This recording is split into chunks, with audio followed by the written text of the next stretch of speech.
Bismillahirrahmanirrahim. Assalamualaikum warahmatullahi wabarakatuh. Alhamdulillah, alhamdulillahirabbil alamin. Wassalatu wassalamu ala asyrafil mursalin sayyidina Muhammadin wa ala alihi wa sahbihi ajma'in, amma ba'du. Alhamdulillah wa syukrillah, wala haula wala quwata illa billahil aliyil azim. Ma'asyiral muslimin rahimakumullah, sidang jamaah maghrib insyaallah yang diridhai Allah Subhanahu wa taala. Marilah kita senantiasa mengucapkan puji dan syukur kepada Allah Subhanahu wa taala atas segala nikmat yang diberikan kepada kita sekalian.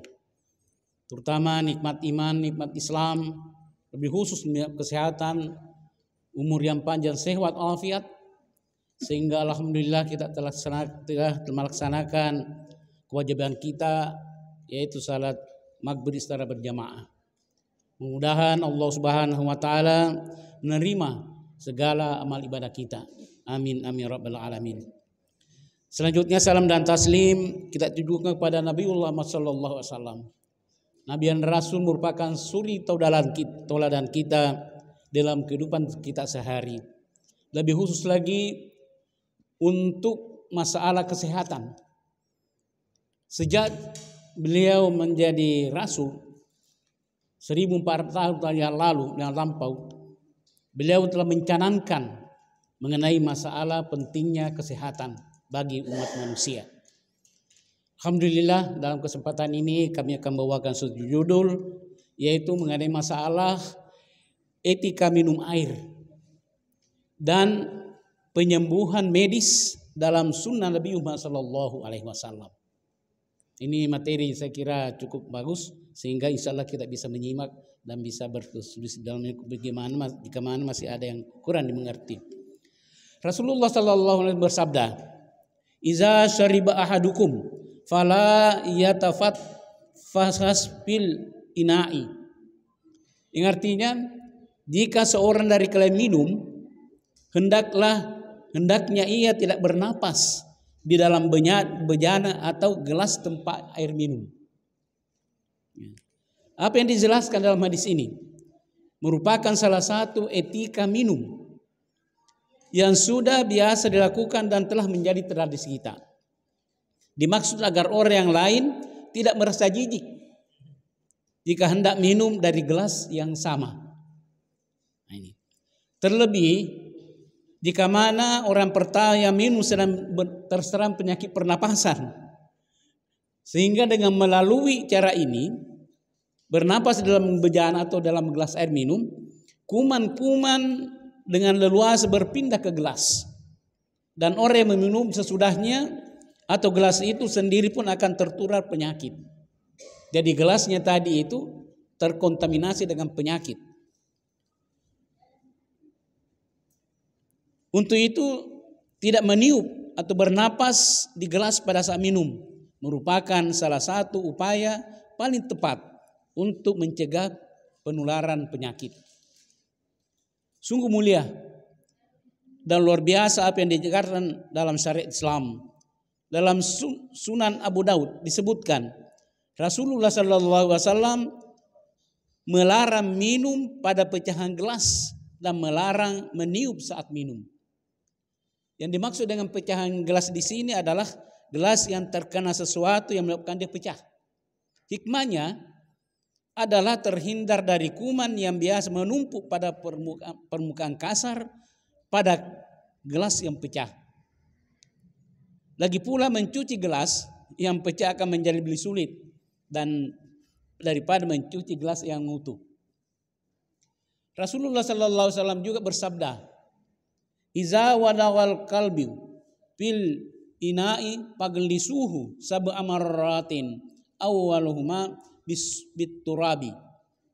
Apabila anjing meludah atau menjilat, maka bejana seseorang dari kalian hendaknya ia mencuci bejana itu dengan 7 kali atau cucian. Pertamanya yaitu dengan tanah. Yang sekarang ini sains modern belakang telah membuktikan sebuah fakta medis yang cukup krusial bahwa penyakit anjing gila adalah penyakit yang sangat berbahaya dan banyak kasus bisa berakhir dengan kematian. Orang yang terserang penyakit anjing gila akan melewati 3 fase dalam hidupnya setelah digigit anjing gila. Yang pertama adalah fase penyebaran demam. Jadi orang yang habis digigit gila langsung demam tinggi. Si sakit akan merasakan sedih yang dalam serta gerakan tubuh yang kencang. Langsung dia kayak badannya itu kaku. Kemudian fase selanjutnya waspada dan buta air. Jadi orang yang kena gigitan anjing gila atau kena penyakit rabies itu biasanya takut dengan air.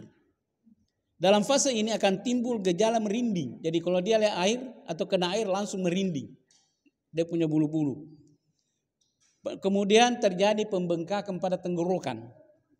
Rasa sakit yang menyiksa. Jadi dia betul-betul terasa sekali sakitnya pada badan. Bahkan jika dia melihat air, dia akan menjadi kejang dan melipat tangannya dengan tenaga yang keras. Jadi dia kayak menurut dirinya sendiri dengan keras sekali.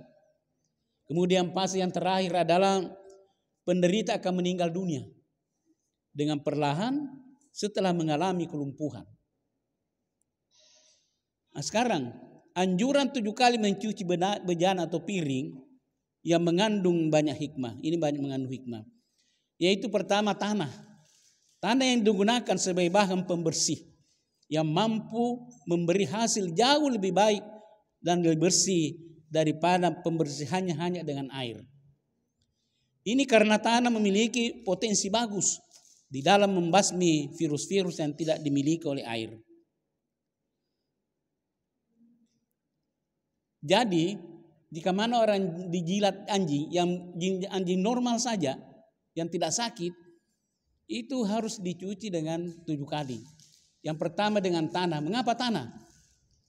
Kita tahu bahwa tanah yang kering dan juga itu liur dari pak anjing itu kan terbentuk daripada air liur, air kental.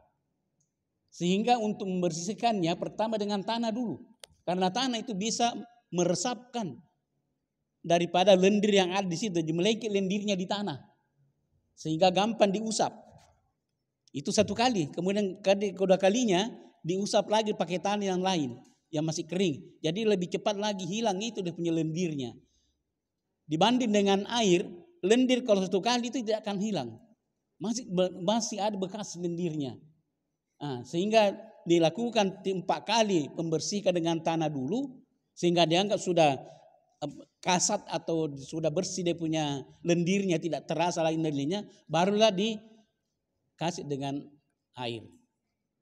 Nah itu. Jadi airnya biasa sampai 3 kali saja di-spool atau dicuci. Jadi 4 kali tanah sampai betul-betul tidak ada perasaan bahwa lendirnya sudah hilang semua karena diisap dengan tanah yang kering. Karena dianggap bahwa tanah itulah lebih bagus daripada air, dan tanah jika mana diteliti komposisinya di dalam itu dia mengandung zat kimia juga sama dengan sabun.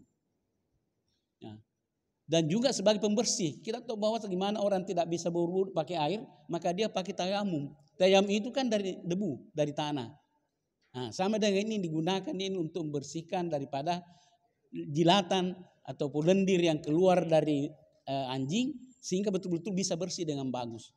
Ini bagaimana kira-kira masih tahun 1400 tahun lampau Nabiullah sallallahu alaihi wasallam sudah menganjurkan hal demikian.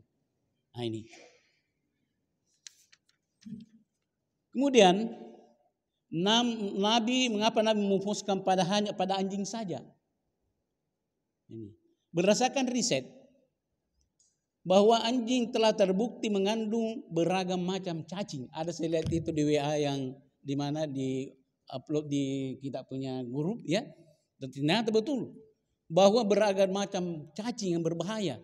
Ada saya lihat di grup itu 100 kali pembesaran mikroskop, 400 kali, kemudian 1000 kali. Luar biasa, merinding kita kalau lihat itu. Cacing-cacing yang ada di dalam lendir daripada jilatan anjing tadi. Ini belum lagi rabiesnya yang luar biasa. Ini baru jilatan yang anjing normal saja. Nah ini. Jadi bisa menyerang alat pencernaan. Jadi kalau orang makan, kemudian dia telah masuk ke dalam usus. Jadi pertama dulu yang di sana adalah saluran pencernaan. Akhirnya dia akan mana? Langsung masuk di hati, di lever. Kemudian masuk di pankreas. Karena itu berhubungan semua dengan saluran pencernaan. Kemudian empedu, masuk lagi di situ. Kemudian ia bahkan bisa menyusup ke dalam otak. Dan menyebabkan kelumpuhan hingga hilang keseimbangan tubuh dan juga bisa menjadi buta. Ini bagi anjing normal. Bagaimana tadi dengan anjing yang gila, rabies yang kena. Maka itu ajaran Nabi Muhammad SAW tak henti-hentinya memperingatkan kita dan menekan kita terhindar dari kenajisan anjing atau memeliharanya di dalam rumah. Karena ada prinsip mengatakan bahwa jika mana ada anjing yang kita pelihara di rumah, itu berarti malaikat katanya tidak akan masuk di dalam rumah. Nah itu apakah prinsipnya betul ini? Ya. Oh, iya. Dari Atha bin Jabir berkata bahwa Rasulullah SAW bersabda, "Atfi'ul masabiha iza raqattum wagallikul abwaba wa aukul asqiyata wa hammirut ta'ama wasyaraba." Matikanlah lampu-lampu ketika malam saat tidur. Tutuplah pintu-pintu dan sumber-sumber air serta simpanlah makanan dan minuman. Coba bagaimana kira-kira Rasulullah SAW memperingatkan kepada kita. Jadi memang disuruh matikan lampu. Nah ini biasanya kita barangkali mau terang lampu kalau tidur siang. Dan sebenarnya itu harus dimatikan lampu. Mengapa dimatikan lampu? Ya banyak faktor. Pertama, kalau ada sesuatu yang masuk di rumah kan tidak dilihat kita di mana kita tidur. Tapi yang kedua adalah masalah kesehatan. Bahwa jika mana seseorang yang tidur dalam lampu yang menyala, maka biasanya orang susah tidur.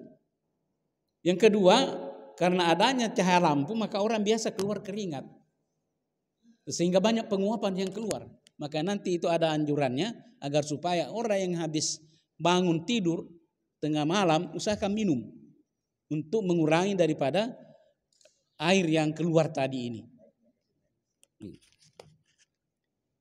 Matikan lampu-lampu ketika malam tidur. Tutuplah pintu-pintu. Nah, jelas ini harus ditutup pintu kalau mau tidur. Periksa semua pintu-pintu jangan sampai ada nanti yang masuk. Dan juga sumber-sumber air.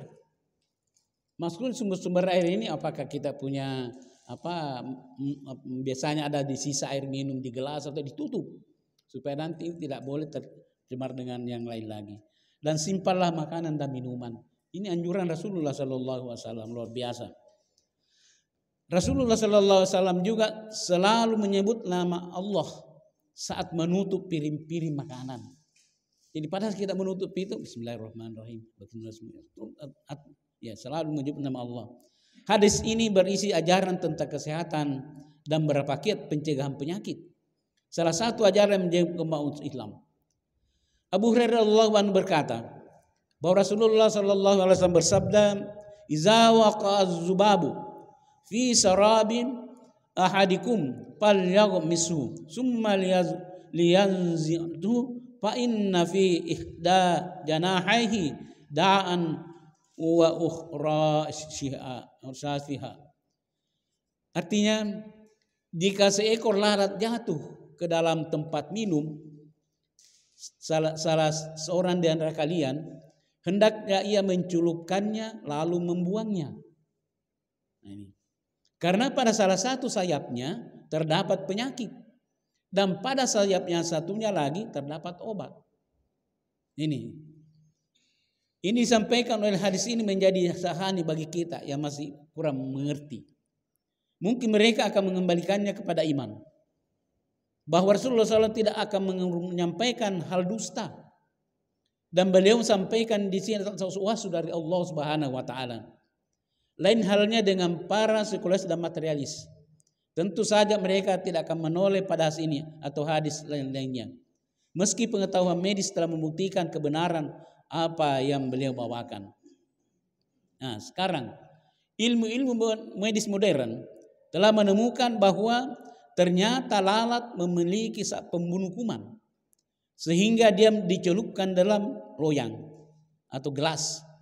Maka zat tersebut akan menyebabkan terbunuhnya virus-virus yang mungkin dibawa oleh lalat tersebut. Hadis ini termasuk mukjizat kenabian yang terkuat. Hal ini mengindikasikan bahwa Allah Subhanahu wa taala menciptakan segala penyakit berikut obatnya dan dalam satu waktu pada lalat. Kemudian Allah menyatukan keduanya. Dalam banyak referensi ilmiah menyebutkan Frevit, seorang guru besar arts Jerman dari Universitas Heidelberg pada tahun 1871. Ia menemukan bahwa di dalam tubuh lalat rumah terdapat parasit dari jenis jamur yang diberi nama Ambosamuhi. Jenis jamur ini akan membunuhnya pada lapisan lemak di dalam perut lalat dan dalam bentuk sel-sel enzimatik yang bulat. Maka nantinya akan memanjang dan keluar dari wilayah perut melalui pembukaan pernapasan atau celah-celah perut untuk berdiam di luar tubuh lalat. Di luar punggung dan perutnya saat ini akan mengeluarkan sebuah zat pembunuh sekaligus antivirus yang bergantung di bagian kaki dan tubuh daripada lalat yang bersangkutan. Hal ini semakin diperkuat dan membenarkan anjuran mencelupkan lalat dalam cairan atau makanan yang hinggapi lalat agar membunuh virus sendiri. Allah Subhanahu wa taala berfirman dengan surah Al-Fusilat ayat 53, kami akan memperlihatkan pada mereka tanda-tanda kekuasaan kami di segenap ufuk dan pada diri mereka sendiri, sehingga jelaslah bagi mereka bahwa Al-Quran itu adalah benar. Dan apakah Tuhanmu tidak cukup bagi kamu bahwa sungguhnya dia menyaksikan segala sesuatu? Dari beberapa ajaran dalam Nabi dalam mencegah penyakit antara lain, yang pertama melarang untuk memerah anggur di dalam muzaffat dan wadah dari kulit. Yang kedua diriwayatkan oleh Abu Hurairah, Ibnu Jurai, ia memberitakan kepada Abu Hadir bahwa Ibnu Umar radhiyallahu anhu pernah ditanya oleh seseorang tentang memerah anggur di dalam wadah yang terbuat dari tanah liat. Lalu ia menjawab, itu dilarang oleh Rasulullah sallallahu alaihi wasallam. Laki-laki itu kemudian menemui Ibnu Abbas dan menceritakan apa yang Ibnu Umar katakan. Ibnu Abbas berkata, iya benar. Laki-laki itu bertanya kembali, wadah dari tanah liat yang bagaimanakah yang dilarang? Ia menjawab, segala sesuatu yang terbuat dari kuali. Rasulullah sallallahu alaihi wasallam melarang menggunakan bejana-bejana yang kotor dan bersinar atau terlapisi dengan lapisan yang dapat berefek buruk pada kesehatan. Sunnah Nabi sallallahu alaihi wasallam tersebut telah meletakkan kaidah-kaidah luhur yang sangat penting. Juga aturan-aturan pencegahan yang sangat ketat dan cukup menjaga individu-individu dari berbagai penyakit menular dan juga dari kuman-kuman dan virus-virus. Kemudian selanjutnya mengenai anjuran umum tentang kesehatan saat menggunakan air. Meminum air secara cepat dan terburu-buru akan menyebabkan masuknya angin ke dalam lambung dan akan berlanjut ke usus hingga dapat menyebabkan perut menjadi kembung. Nah ini, jadi kalau kita minum jangan terburu-buru. Nah, kemudian di sini tampak jelas hikmah dari nasihat Rasulullah pada saat menganjurkan untuk minum dengan tenang dalam 3 tahap. Hikmah yang kita lihat dalam sabda Nabi ini adalah masul ma'ah masfa innahu ahna'a wa amra wa abra'a. Minumlah air dengan beberapa teguk, karena itu lebih membuat nyaman, lebih baik dan bermanfaat serta lebih menyembuhkan. Jadi kalau kita minum air jangan terburu-buru, teguk demi teguk. Jangan ya minum seperti unta, satu kali isap semua 1 ember habis. Nah ini. Nah, kemudian meminum air dalam takaran yang masuk akal pada saat kita makan merupakan hal yang tidak membawa dampak buruk. Jadi kemana kalau kita makan, lantas itu makan yang kita makan itu agak kering sedikit sehingga susah dikunyah, maka bisa kita minum air untuk membasahi tenggorokan sehingga lebih mudah masuk ke dalam tenggorokan itu makanan sehingga kita tidak kesedakan, ya, dengan kerongkongan. Kemudian menggunakan air atau air soda untuk membantu menelan makanan akan menyebabkan pengunyahan makanan semakin berkurang. Selain itu akan menyebabkan terjadinya gangguan pada fungsi pencernaan. Nah, ini karena biasanya air yang bersoda itu mengandung asam yang tinggi sehingga akan mempengaruhi daripada nafsu makan kita sehingga kita bisa lagi mengalami gangguan pada pencernaan. Kemudian terlalu banyak minum di sela-sela makan akan mengakibatkan turunnya nafsu makan. Nah, ini jangan terlalu banyak minum. Kemudian minum air setelah makan akan menyebabkan tekanan pada lambung. Air akan membuatnya penuh sehingga terjadi tekanan pada dinding lambung dapat menyebabkan kita punya perut menjadi buncit. Kemudian dianjurkan juga untuk banyak minum air putih pada saat menjalani terapi gizi. Air minum dapat membantu tubuh membuang racun-racun yang berbahaya melalui keringat dan air seni. Kelebihan air dalam tubuh secara langsung akan terbuang melalui keringat dan air seni. Meminum air pada saat haus akan lebih berguna dan bermanfaat dalam menjaga kesehatan daripada minum minuman bersoda atau cairan-cairan olahan, air olahan. Minum 1 atau 2 gelas air setelah setengah jam sebelum makan akan mengurangi nafsu makan. Waktu paling baik untuk minum air adalah setelah bangun tidur atau minimal setengah jam sesudah maupun sebelum makan. Jadi jangan kita minum air banyak dulu sebelum makan. Nah, ini untuk mengurangi daripada nanti nafsu makan kita. Kemudian mengkonsumsi makanan yang mengandung banyak air akan mengurangi berat badan. Kandungan air dalam buah-buahan dan beberapa jenis sayuran dapat mencapai 10% beratnya. Tubuh harus mengkonsumsi air yang terkandung di dalam buah-buahan dan sayur untuk memenuhi kebutuhan zat mineral, vitamin untuk kesehatan. Juga untuk membantu membuang sisa-sisa metabolisme dan racun-racun yang tidak diperlukan.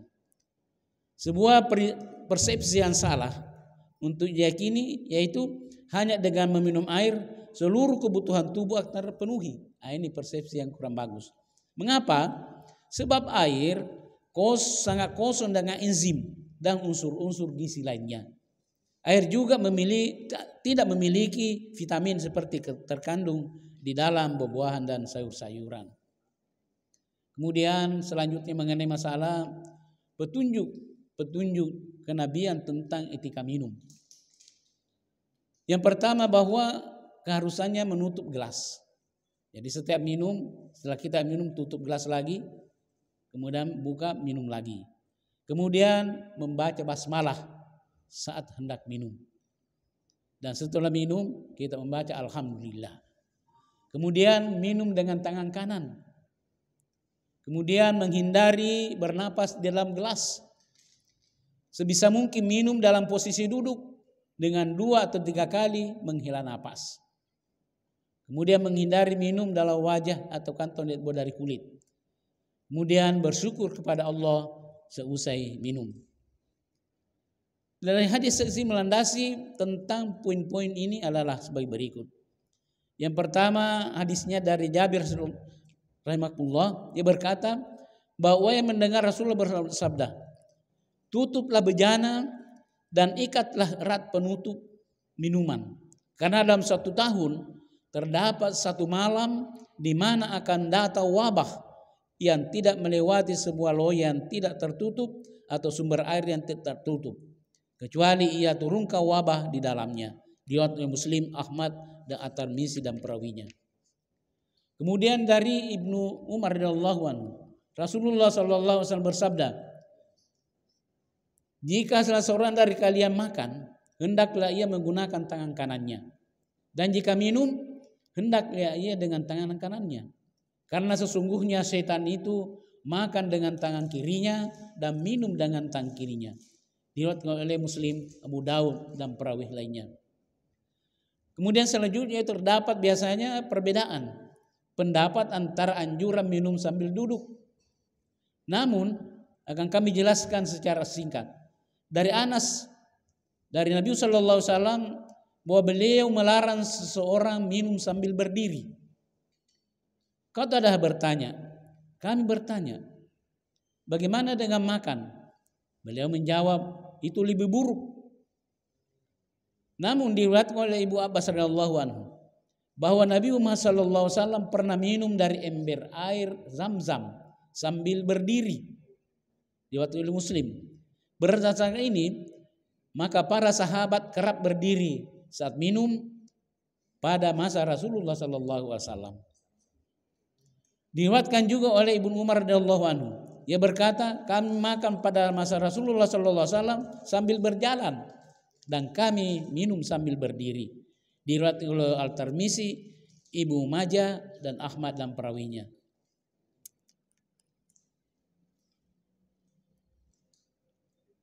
Diriwayatkan oleh Umar bin Abu Salamah, ia berkata, kala itu aku masih kecil dan berada di kamar Rasulullah sallallahu alaihi wasallam. Sementara tanganku bermain di sebelahnya. Beliau lantas berkata kepadaku, wahai anak kecil, sebutlah nama Allah, makanlah dengan tangan kananmu dan makanlah dari apa yang di hadapanmu. Jadi dianjurkan kepada kita bahwa kita harus makan dengan tangan kanan dan apa yang di depan kita harus makan. Mayoritas ahli tafsir melihat bahwa larangan meminum seberdiri atau minuman di bawah kantong air terbuat dari kulit atau menghindari pembengkakan wajah dari air saat minum merupakan larangan yang sifatnya meniadakan hal-hal yang tidak disukai. Jadi bukan larangan yang mengharamkan. Jadi bagi orang yang minum berdiri tidak diharamkan. Tapi ada hal yang perlu diperhatikan, itu biasalah masalah adab. Iya. Jadi secara medis hal ini akan membawa manfaat bagi orang-orang mukmin dan kita harus bersyukur kepada Allah Subhanahu wa taala setelah makan dan minum yang menyinggung mengenai masalah dalam hal kehidupan kita sehari-hari. Demikianlah, mudah-mudahan ada manfaatnya, mudah-mudahan ada hal-hal yang barangkali kita bisa diskusi bersama kalau ada waktu. Mudah-mudahan kita bisa manfaatkan kehidupan kita sehari-hari. Wabillahi taufiq hidayah. Assalamualaikum warahmatullahi wabarakatuh.